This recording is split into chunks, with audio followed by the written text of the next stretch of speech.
Sabato 27 settembre al Parco Archeologico della Valle dei Tempii, in occasione di Agrigento, capitale italiana della cultura, si è svolta la 23esima edizione del Premio Speciale Nazionale di Teatro Luigi Pirandello, uno degli appuntamenti più prestigiosi dedicati alle arti sceniche in Italia e nel mondo, organizzato dalla Fondazione Sicilia e dalla Fondazione per l'Arte e la Cultura Laura Chiazzese. È stato istituito per onorare la memoria e l'eredità del grande drammaturgo siciliano e per celebrare il valore educativo e culturale del teatro. I premi sono stati assegnati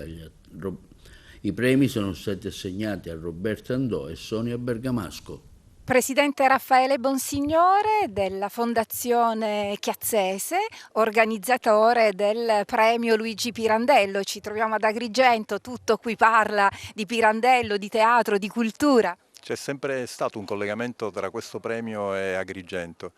Quando abbiamo festeggiato i 150 anni della nascita di Luigi Pirandello siamo venuti qua nella Valle dei Tempii. Oggi che Agrigento è capitale della cultura italiana 2025 ci sembrava doveroso organizzare il premio per un'altra volta qua ad Agrigento e ci siamo riusciti, nonostante il cattivo tempo, nonostante il bel tempo, siamo riusciti a tornare in uno dei posti che credo che sia tra i più belli del mondo. Non a caso il parco archeologico è stato riconosciuto dall'UNESCO come patrimonio dell'umanità.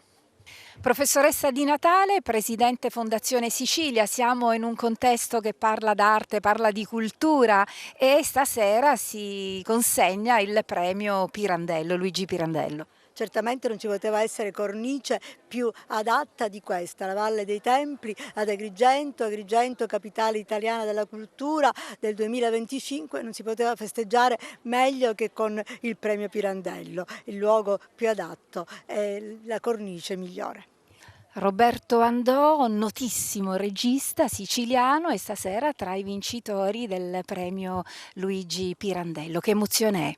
Beh, insomma è un grande onore perché è un premio che ha un grande passato, con premiati straordinari, quindi è un grande onore, una grande emozione riceverlo.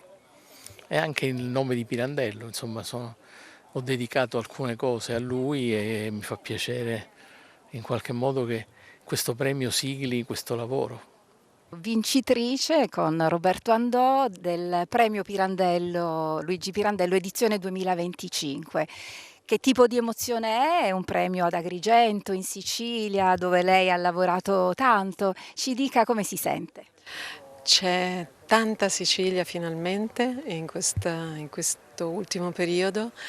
Elettra a Siracusa questa primavera-estate è stata per me un'esperienza prima di tutto di vita e ho sentito profondamente il pubblico, il luogo e ora siamo qua, insomma in posticini piuttosto belli per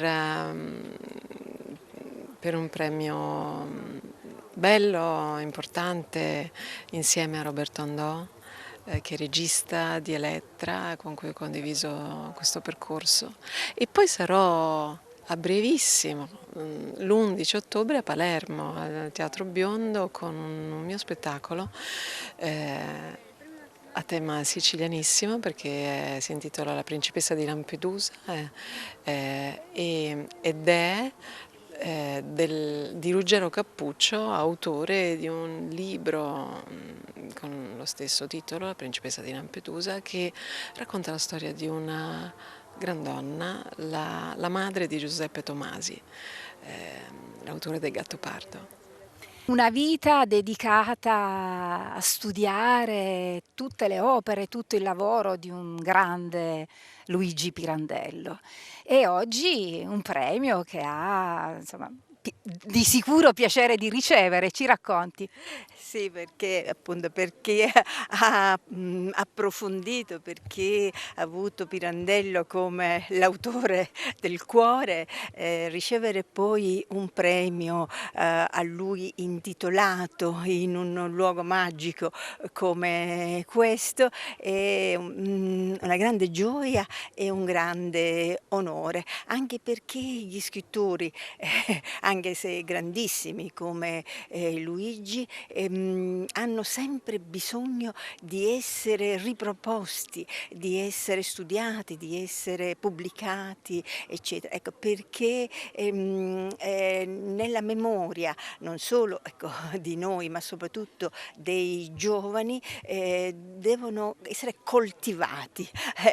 Noi siciliani abbiamo forse il privilegio di aver avuto un patrimonio di autori straordinari, da Verga, Capuana, De Roberto Pirandello, Martoio, fino a Andrea Camilleri, Tomasi Lampedusa. Ecco, la nostra isola è fecondissima, non a caso Felice Cavallaro ha intitolato la strada degli scrittori, ecco, proprio a indicare la strada è un luogo stretto in un certo senso, ecco, questo affastellarsi di autori, ecco, credo che non ci sia nessuna regione e nessun paese al mondo che abbia avuto la fortuna di avere tanti scrittori. Ecco, di questi Pirandello è sicuramente il più grande.